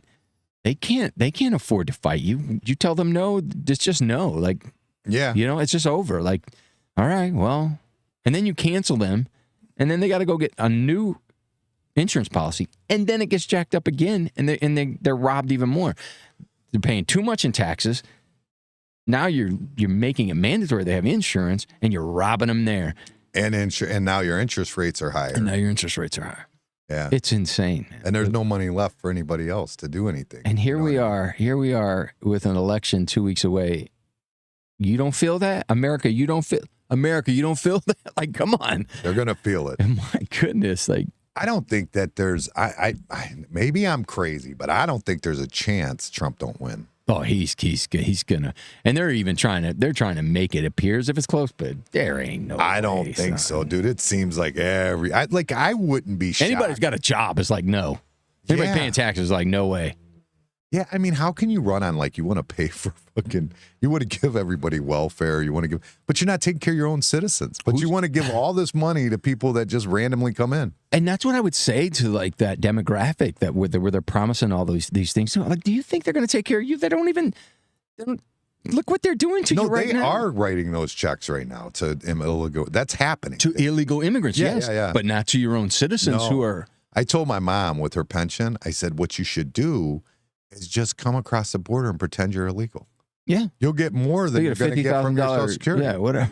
You're going to get more that way. You'll get a lot more. I saw you in the comments and people coming at you a couple of weeks ago were like, this is totally debunked and, you know, FEMA's going to help them.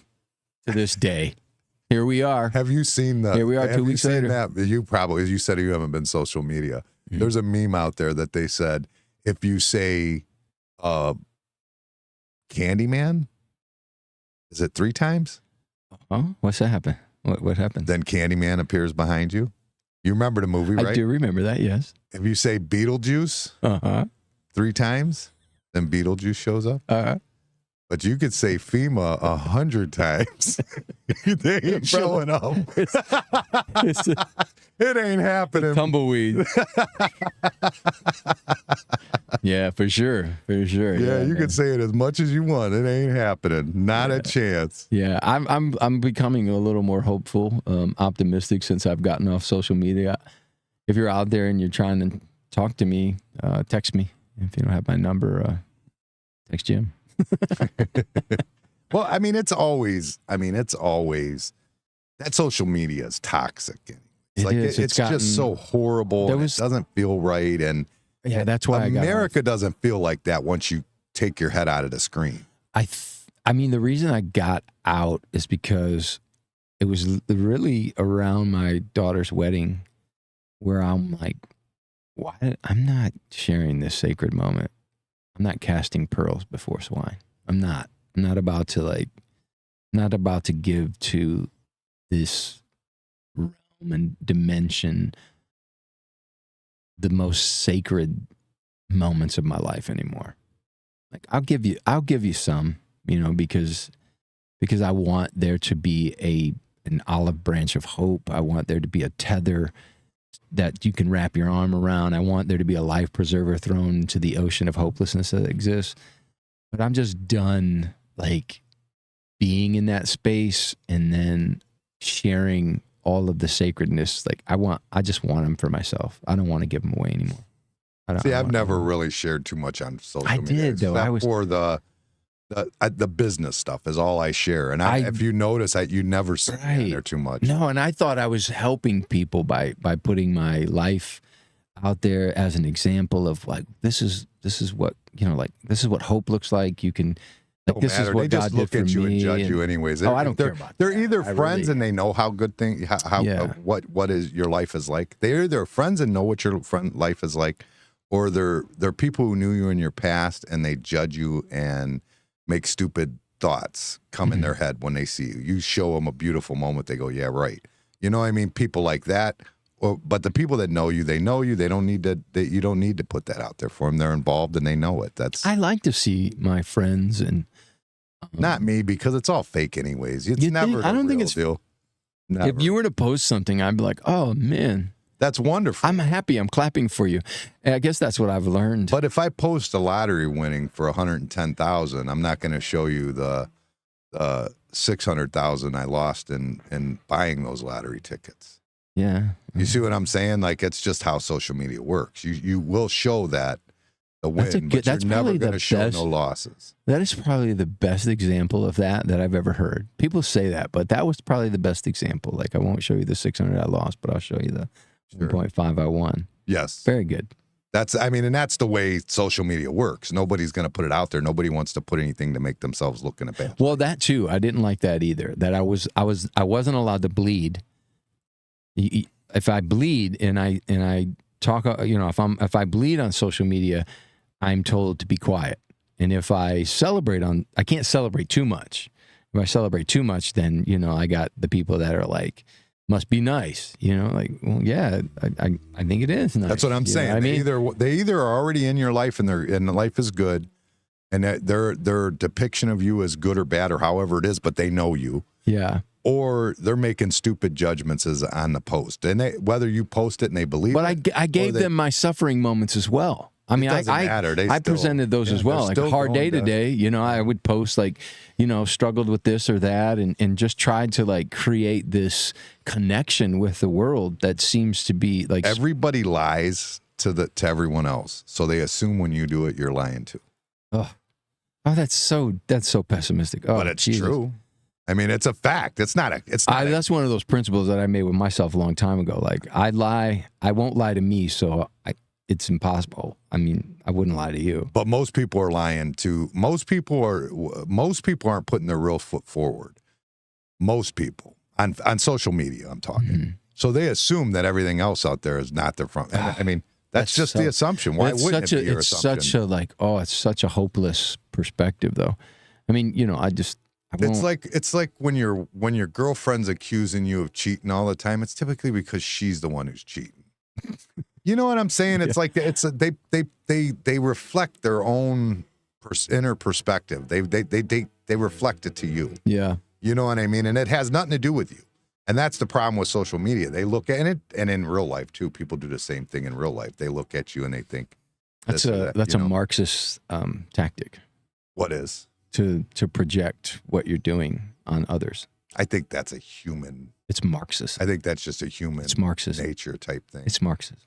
It's like when you say that the evil, and you assume I have that too, and I'm like, it's scary to me that you don't know what's in there.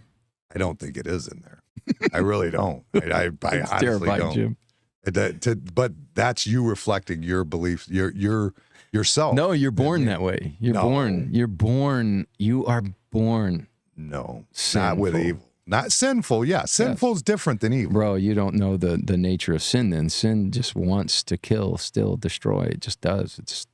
It's never satisfied. It's an insatiable. But not evil. There's nothing like that's where sin comes from. Evil to me is bad wishes, and evil and murderous thoughts or destruction thoughts. That's evil to me. You told me one time you had a murderous thought. I did one time. That's true. Yeah, so it's in there. It's in there. It's in there. It came out one time. Yeah, and I just say that I'm conscious of. But that was in the moment type thing. Like that was like they're all in the moment. That's the heat of passion type deal. You know what I'm saying? That's like a different. Everybody can be subject to that. That's not what I'm talking about. Mm-hmm. I'm talking about just evil thoughts in general. Like I've not had an evil thought of him since then. No. It was that moment that I, because I didn't want to be where I wanted to be. It really had nothing to do with him. You know what I mean? I just didn't want to be where I wanted to be. You know what I'm saying? Yeah. If that makes sense. Yeah. But yeah, I still don't find it to be evil. I mean, not to call, I wouldn't call it evil. Yeah. Okay. Well, I won't either then. I mean, I wouldn't call lying evil. Yeah, I wouldn't. Yeah, bro. Well, I'll put you on. Well, hopefully the government never pulls you up on the jury, and you know. Oh, the beauty of being a small business owner is that the business can't function if you take off to go to jury duty. Yeah. I mean, the business it's just will fall apart if you take a week out and go to jury duty. Yeah. So finish the thought. You said you don't think that lying is evil? Well, I'm saying that there's what I'm saying is there's different levels of sin, and I don't believe that all sin they're all human nature, which I guess you can call evil if you want, but I don't believe that they're what I would state as evil. Evil is, to me is like P. Diddy's evil. It's just like, yeah, it's just like, I don't see like somebody like. I guess what I'm saying is that the nature of that level of evil that exists within P. Diddy didn't start with 1,000 bottles of whatever kind of oil there baby were. Right? That's not where we began. Is what I'm saying. The darkness started as a rationalizing. Started with one bottle. It did.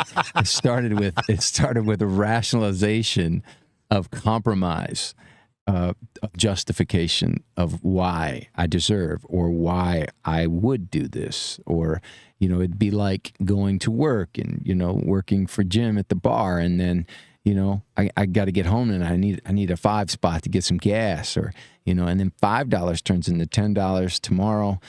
$10 turns into $20 next week, and that one little innocent, justified compromise moment of darkness, sinful thought, that thought brought you to a belief, and that belief acted upon became bigger than you could control. And before long, there is a monster now living inside of you who has an appetite that will not stop. And and you can justify that monster. Once that monster starts to grow, you begin to justify that monster and his existence in your life. This is why people murder people for insurance policies, and this is why adultery, and then I know that'll never happen. Right. That's my point when I say there's no evil. Like there's no amount of money. And perhaps you do a better job of restraining that little compromise than others. But my point in saying, it's like, I know the darkness exists within me, is to recognize that I see the moments as they are presented to me to compromise. Troy, you don't need to do that. You can do this and get away with it. It's not as if it's that big of a deal. And when I start to talk like that, it's frightening. It's terrifying to me, because one of the things I want to do in my life more than anything right now, I'm 51 today, and what I want to do is I want to finish my life with a positive testimony. I want it to be said of me when everyone is in the room, when 4 people were in the room, I want it to be said that, man, he was rock solid. He was rock solid. And I see so many people today who start well, who finish terrible. And I started terrible, but I want to finish really well. I want to steward the back part of my life, and I want it to matter, and I want it to be a testimony to my kids that it's possible that you can be a solid individual, that you can be integrous, that your character can be dependable, and you can change your life around, and so it's that, and it's that in me that makes me say, don't compromise the darkness. Don't shake hands with it. Don't rationalize it. Don't give an inch to it. Okay, so this brings up a good point now. This is a quick, and we're going to run out of time here. So, all right. But this is a good point. It's a good way to bring it up. I like this. My question is, and Jesus is almighty. Yes. Right? It's everything, right? Mm-hmm. Choice. So, I know what you're going to ask before you ask it. Choice. No, go ahead. Not choice. You're wrong. Okay, good. I'm going to throw you for a loop. Yeah. Do you think that Jesus will forgive a sinner 100%. if he didn't ask for forgiveness? I think that the Bible tells us, I think as you search the scriptures, you can see that Jesus knows your heart. That's why, but there is a very clear scripture that exists in the text that says that if you confess with your mouth and believe in your heart that Jesus is Lord, you can be saved. So by just believing that Jesus is Lord. There is a confession, though, that is attached to the belief. And at some point... You're at the wrong rally. You want to be at the smaller one down the street. Come on with that, man. Yeah. Yeah. You better kick me out.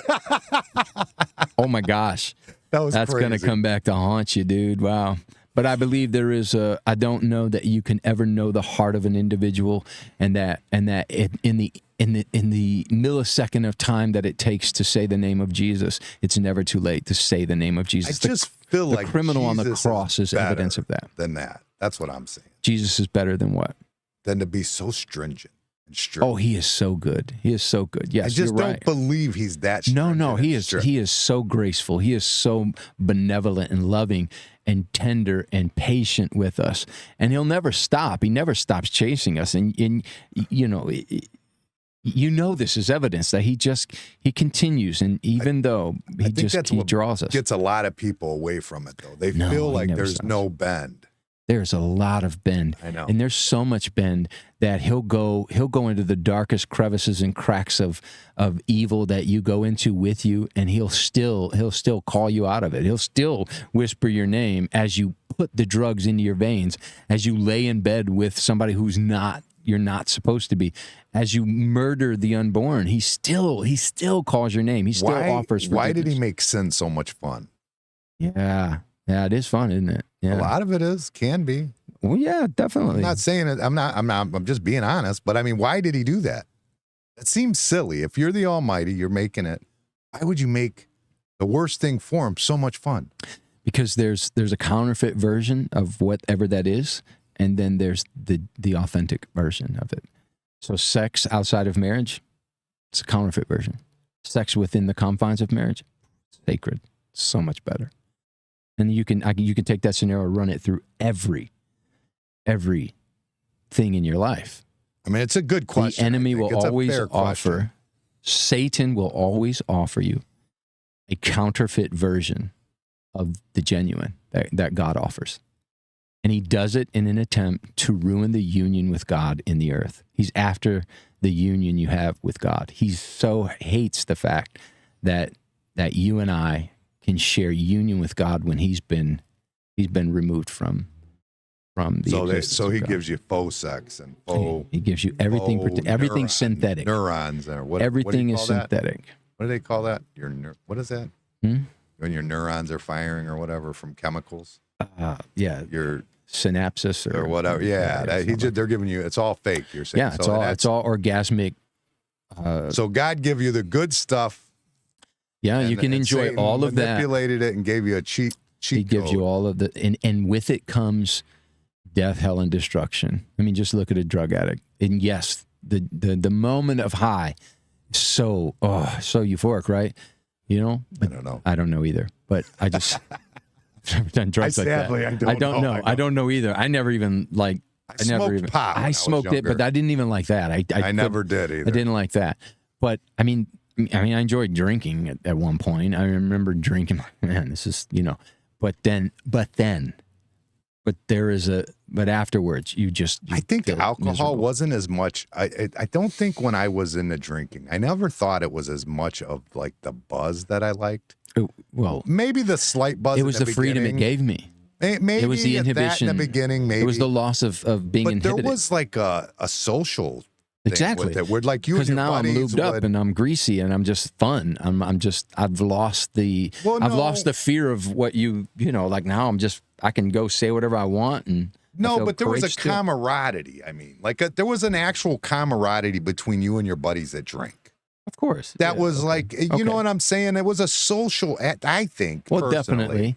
But I mean, I was only drinking back in the day, more so just to go to the club and hang with your boys. You were never like, I mean, until you're an alcoholic, you're never drinking. I never liked alcohol like that. No, I just liked the environment of it because it was loose and fun. And you could loosen up a little bit, or Mm-hmm. you could do whatever and blame it on the alcohol, whichever you wanted to do. But no, I never really liked it like that. But yeah, but that's what the enemy gives you a choice, and that's the choice because you have to have a choice. In the garden there was a choice. Every tree you can eat from except from that one. The moment you eat from that one, you begin to die, and it's the same. It's the same right now for all of us. But Christ has been. Was it really an apple? You think it was really an apple? No, okay. I don't believe it's an apple. Because apples are so good. Yeah, no, I don't think it's an I do apple. love a good apple.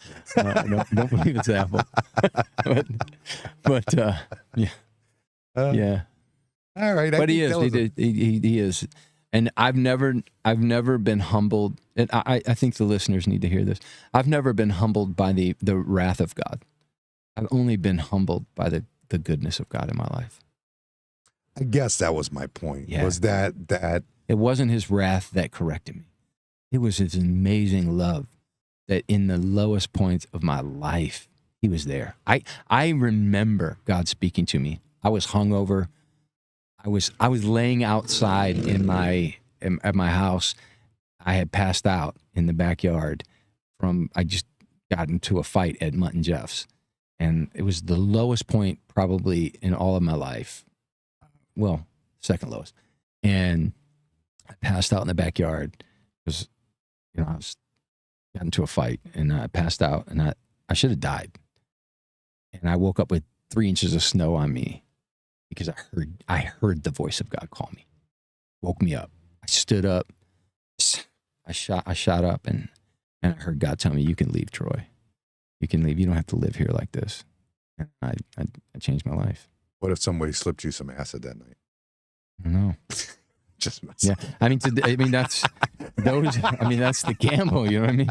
It wasn't acid. It was definitely. No, I'm with you. I grew up in church though. From an early age, I understood that it was there. I got it. I understood that all the way through my life. Mm-hmm. I've always understood it. At one time, immediately early on when I was young, was real hardcore on it for times, like maybe 2 months here. And then I do what you call backsliding or whatever you want to call it. Did the moonwalk. But I feel like that's where the problem. It's like here, I'll give you an example. I quit smoking one time. And I'd keep my cigarettes in my golf bag. I didn't even realize I had any in there. You know what I mean? But then the one day I'm out in the garage and I seen them poking out and I thought, I snuck me a cigarette, Well, that was good. I left it alone. I went through that pack over a couple weeks. Mm-hmm.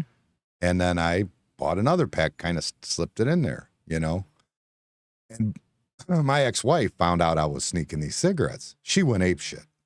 The hell with it. I started smoking again. You know what I mean? Yeah. That was my solution. You know what I mean? I was doing better off. I'd only smoked like a pack in 3 weeks where I'm smoking 2 packs a day. Yeah. You know what I mean? So are you saying, what are you saying here? You're saying that, like, Jesus, just be happy I gave you a quarter of my heart. That's not what I'm saying. Okay. What I'm saying is, as a young man, when I was told I was backslid. Uh-huh. It was rough. So I just... You didn't like that. I went and got my rest of my cigarette. I just went ahead and started smoking again.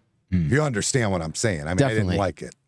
Yeah. I'm not saying... What they said you were backslidden, and you just said, oh, okay, well, might as well... Yeah, then I guess I have. Might as well live back here. Yeah. Yes, sir. Yeah. So that's how I felt as a kid. But then I was young and I couldn't process things like I can today. Mm-hmm. I was just young. I just kind of had an attitude about them saying that to me. A little bit. I mean, conviction is an amazing gift and a haunting, the conviction that comes from God is not condemnation. Conviction tells you you're better. And I know it. And that's I God. Want you to that's be not better. the members of the church. You know what I mean? The God, you feel how you feel. You already feel bad. That happens. That God gave you. And the last thing you need is a man telling you you're condemned. Right. And that for sure. But the last thing we can afford in society is to cheapen words.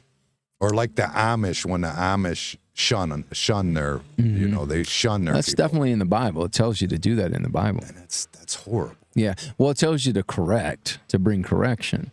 And then if they won't receive the correction, then you do the excommunication thing. But you have to do it all with a spirit of love, not condemnation, not condemning. It has to be done with a heart that says, look, you're not living according to. It's too hard for me to go. Those are the things that keep me out of church. I swear to God, that's what it is. Those are the things. I swear it's what it is. To me, I just feel like God should be better than me, and I wouldn't do that to somebody. God should be better than you. He is better than me. God should be better to you? No. Better than me. So the reason you don't come to church is because somebody long ago told you were backslidden? Many times. They told you that to your face? Oh, yeah. There was you were treated a certain way. For sure. Oh, no. Oh, yeah, for sure. Oh, no. As a kid. No, I mean, I'm not saying that that's the only reason. The other reason is I want to continue smoking, and I shouldn't smoke if I go to church, even though I think you probably should. You probably could. Oh, come on, man. No. There's lots of things. If that's the mentality. I don't feel like I could own a bar and go to church. I feel like I have all these issues in my head. No. You should. You need a community of hope. That's what the church is. It's just there to give you hope. It's there to guide us. It's there to create in us a better version of ourselves, and to surround yourself with people that say, man, you can do it. You can do it. Not to condemn you, but to remind you of who you are. But I guess my whole point is I've been good to everybody in my life. Yeah. Everybody. I mean, you'll be hard pressed to find somebody that'll tell you I did them wrong. You'd be hard pressed. So you're telling me God's not going to, he's going to keep me out of heaven? I've been good to everybody. How could he keep me out of heaven? There's only so weird to me. Being kept out of heaven is just a rejection of Jesus. The only way you're kept out of heaven is just to reject Christ. You receive Jesus, you go to heaven. Yeah. And more than that, you receive Christ, you bring heaven. So if you receive Christ, your kingdom come, your will be done on earth as it is in heaven. That's what most people don't understand. It's you receive Christ, you don't just go to heaven on that glorious day when you die. You have access to it now. Plus, I don't like that's when you need it most, right? I guess that's the other thing I didn't like either. That's one other little thing that I never liked, is that they sell it too big, too weird. They tell you, because to me, a religious man shouldn't be enthralled in material things. That should not be their goals in life. Mm-hmm. But yet, you were always told that your mansion, your roads paved in gold and things like that. It kind of turned me off. I don't like that. I don't like that. Yeah. I don't. Honestly, I feel like heaven should be a green pasture. Honestly, that's where I want to be. Yeah, I don't know that. I want heaven to have a dirt road, dude. I'm telling you, it probably does, but it's definitely a reference to the inexhaustible glory of God, more so than the wealth or the visual I get though of a mansions with gold streets doesn't do nothing for me. I have a recurring dream. Saying. Yeah. Well, I mean, and that's a joke. The gospel, I'm just kidding. I know. The gospel to the poor is that you don't have to be poor. Sure. You know what I mean? Because poverty is not. It's a curse. Poverty is a curse. And if you read through the Old Testament, you'll see that poverty was a curse. And the blessing of God came with wealth. It was definitely how God distinctly separated his people from the other people. This is why even today, it's hard pressed to find a poor Jew. Yeah. That's why the Jewish community controls 80% of the wealth of the world. Kanye had it right. He was telling the truth when he said, Jewish people run everything, because they keep what they got, and because they take care of their. It's an indication of the blessing of God that's upon them. They take care of their own. It's the same way Amish do. Of course. I mean, that's the biggest thing that makes them different than them, is that that you start out with a house and some money in your dowry or whatever you call it. Mm-hmm. You start out with those items. Yes. Because that is the setup. Your parents set up with that. What's that? The blessing. The blessing. It's literally called the blessing. Okay. That's what a dowry is. The blessing that comes from the father to the bride. It's the blessing. It's the blessing that's and the blessing is evident through separation, a clear distinction. I have this recurring dream in my life that See, I always see I'm it. different. You know why I think Jews own everything and have all the money? It's because You think it's by their own efforts? No, it's on our own efforts. It's racism. Back in the day, they wouldn't give them good jobs because they were damn Jews. So they wouldn't let them have the good jobs. They would only give them the clerical jobs. All the good paying jobs were in the factory. Clerical jobs didn't get anything. So they came up in a clerical. But doesn't that explain the providence of God? Yeah, I guess it could be. That I guess. Okay, fair enough. But you see what I'm saying? Where I do understand what you're saying. I believe that's where it came from. But I mean, if you walk through the scriptures, if you walk through the historical account of the scriptures, you will see that God He is the protector of Israel and His people, and He has made it clear that if you bless His people, He will bless you. But if you curse His people, He will bring a curse upon you, and that curse often includes poverty and all of the relatives of poverty, disease. But how come? Okay, so if that's the case, then all right, if what you're saying is true. What's in the Bible? I'm not saying I'm saying it. I'm saying the Bible says that. Yeah, but you said Jews have money, and that's why. Well, they do. The blessing is with them. They don't accept Jesus? They don't have to. They're God's chosen people. And the Bible clearly declares that in that there will be a day where they will receive Him. They will see Him. They will know Him clearly. But to this day, the New Testament tells us there's a veil over many of their eyes. There's this veil where they can't see it. They can't see it. But there are many Messianic Jews. But by and large, the Jewish community can't see Him now.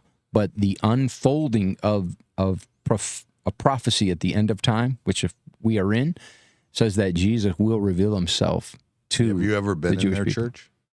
To a Jewish church? Yeah, I did a wedding one time. No. Yes, I have. Did you see their picture of God, their depiction of God? I didn't pay attention. So angry. So mad. God's mad. The wrath of God has been satisfied in Christ. Three different churches that I've been to. Well, what do they call them? Temples or they call them synagogues. Synagogues, yeah. 3 of them that I've worked in because I've done a lot of work. I've done a lot of work in the Jewish community in Cleveland, and I've worked on 3 different ones because we used to do work for a guy that was a Jewish guy and did all their work over there. There's an old Jewish Russian community center. There's all kinds of stuff we've done over there, but every time that was the one thing I noticed is that their God is angry. Like you could see like just straight anger. And I grew up Christian and we never seen that. Well, we usually saw Jesus and we never saw anger. Like Jesus satisfied the wrath of God. Yeah. Okay. Well, that's a good answer. Now I know that answer. Yeah, so He's not mad at you. I knew He wasn't mad at me anyway. I just walked past him and was like, what's with that guy? The idea that you're that guy. The idea that your sin is greater than His grace, I mean, is communicated in 2/3 of the New Testament was written by a guy named Paul, formerly known as Saul, who killed Christians. He was a terrorist, and he killed Christians, but God called him, and in his call, he wiped away the sin of Saul and changed his name to Paul. He was changed by his experience with Christ. All of us who have that experience are changed. Just in an instant, you're changed, and the consciousness of sin is He'll deal with that. He'll deal with that. You don't have to deal with that. I tell people all the time, like they're like, so I'm good. I shouldn't come to church as long as I got Jesus. Well, that's what you say, but I'm telling you, I'm telling you that if you have an experience, I'm telling you that the most. And I say this to people a lot that don't know anything about the Bible. I just tell them like, hey, look, the most probable place you're going to experience the presence of Jesus in a palpable, tangible way is going to be in a service, in a church, in a congregating church, where there's a worship expression and there's a sermon expression. And like that's the highest probability of you experiencing the glory of God that's life-changing and transforming is going to happen probably on a Sunday. So just keep coming. Just keep coming. You say, well, I'm not living right. I just when I start living right, I'll come. No, you should come and just keep coming. And then it's not like Jesus needs you to get rid of anything for Him to do with you. with your life. He just needs you to add. We're trying to get rid of something. He's like, no, just add me. Just add me. And if you'll add me, and there's plenty of stories through the Bible. There's an Old Testament prophecy in the book of Kings where there's the prophet is making soup, and they're all eating it, and he's like, oh, there's death in the soup, and they all start dying. And the prophet says, give me the bowl. And he takes flour, and he puts flour into the bowl, and he reverses the curse. That's what Jesus does. He reverses the curse. When you add Christ into your life, he stops the death and the decay. He brings life into your life. He makes all things new. He presents hope for tomorrow. And so it's not about getting rid of the poison. It's about adding Jesus. It's about adding the one thing in this life that can counteract the poison, the destruction of the enemy. It's Christ. It's Christ. So come to church. Amanda is going to force that to happen. I promise you. Thank you, Amanda. She has been doing that. Me and Amanda working together, you know. But I'm your guy. I felt like I'm gonna say Jimmy is backsliding today. We're gonna bring him up. We're gonna pray the backslide off of him. You know what I mean? That's not what I do. I guess man. That was one. I definitely keep the standard. I remind you of the standard. So I don't ever want to water down the standard of God. But as soon as I present the standard, I'm like, but here's the grace of God. Because Jesus came full of two things, grace and truth, and never one greater than the other. Right? I guess I was just making a statement about hypocrisy. And I'll give you one more example before we Democrats are hypocritical, but nobody gives up on the Democrats. I'll give you one more example before we go. Yeah. I've always been in business. I've never used Mexicans to hang my drywall. It's never happened. I would never do that. Illegals. I see. I'm like, Mexican. Yes, I have had Mexican workers. I'm going to chop that out of the thing, I'm going to represent it. I would never use it. I have had Mexican hangers, but not illegals. I never would do that. Well, before we go on for the story, what is Guido? Is he Puerto Rican? Puerto Rican. Okay. Puerto Rican. In fact, his mom basically has a house in Puerto Rico. Gotcha. Okay. So okay. I have never done that. To me, I find it to be grimy. And that goes back before there was illegal, like using illegal immigrants not paying taxes and like screwing over the locals and not like taking care of your people. And to me, I find it to be nasty, icky. It's just, you don't do that. It's just wrong. I hear you. And that's just how I feel, just how I've always felt. But there's a guy, and I'm gonna go ahead and put his name out there. His name's Roger Carroll Drywall. Okay. I have most people in the drywall game knows who it is. Yeah. But he's a pastor. He's not a pastor. He's a religious man. Oh, okay. But he literally has all illegals, pays everybody chump change, under the table type cash deals, and then sits down at lunch and prays before he can eat. Like, get the hell out of here. You're praying because of all the evil shit you did all day. You know what I'm saying? Like, it's just, I don't know. And then, like, I specifically, I remember one time, and I got a lot of work from it, is how I actually ended up getting a lot of work, that Star Builders was doing a project for the church that he was a member of. And he literally told the church not to use him, and he was the guy they used for everything that they did. Like, he's just not a good person, in my opinion. And things like that, those are the type of hypocrites that just kind of keep I keep this nasty taste in my mouth. I don't feel that way about you, for sure. But I'm just, it leaves a nasty taste. But there's people out there that do that put a nasty taste in good people's mouths. You know what I mean? Yeah, I get that, but in a different way than P. Diddy. I listen, I get that, but look, like, I love, and I say this all the time. I'll tell people, I'm going to say something that's going to offend you. Eventually, I will say something that you disagree with. I do that on a daily. Eventually, I'm going to behave in a way that you think is distasteful, or you're going to find it reprehensible. But my point in all of it is to say, I'm not pointing to me, though. Jim, I'm not pointing to me. I'm telling you, I'm no good. The only good in me is Christ. I tell you that openly. I say, don't look at me. There's a scripture in the Bible. I say this to people all the time. They come to John the Baptist, and John the Baptist is doing these amazing things, and he's getting all the shine, and everybody's like, ooh, let's go to John the Baptist church, let's go hang out with John the Baptist. Like, he's out here doing things, and they all come to him. All the the high leaders, the influential leaders of society come to him and say, hey, who are you? Are you the Christ? And his response is It's magic to me. He said, I am not the Christ. That's it. I am not the Christ.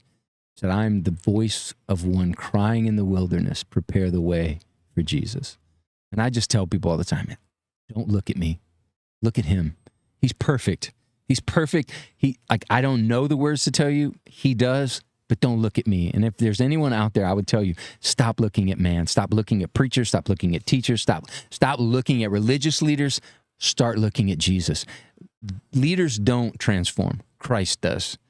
I'm not negating the work that leaders do for Jesus, but I'm saying only those who follow Christ can have anything to lay on the altar that won't burn up and consume and just be gone when they're dead in this life. And so that's my goal, is to lay something on the altar that's worthy, that lasts, and I know it's not in me. And so I would say to people like that, just, hey, stop looking at these people. They're dealing with the same sin. That's why I'm sharing it with you. It's not so much to convince me, because I don't have a choice. My wife's going to make me. My wife's going to make me. I got VIP seats for you, homie. It's happening. I got VIP seats. It's not going to happen on Saturday, though, because Dylan's in his championship football. Dig it. Which Saturday is your Halloween? Not Halloween. Trip to Hell. Trip to Hell. Trip to Hell. Friday and Saturday, 6 to midnight. Friday and Saturday, 6 to midnight. At church on the North Coast in Lorraine. Yeah. So, that sounds like it'd be fun. But Dylan's got his championship football game we're excited about. So, and this is first year starting. It's been a lot of fun. I want to come see one of those games. This is his last one for the year. Basketball after this. Yeah, it's fun, he loves his athleticism. I love it, man. I love talking to you. I do too. I love it. I like challenging you. Don't get offended though, bro. I'm not offended. But that's I love it. My goal is to challenge you a little bit. Yeah. Good. You keep doing that. This is what I'm smoking what I'm selling. I try at least. All right. We're going to get out of here. Nice hanging out with you people today. Peace.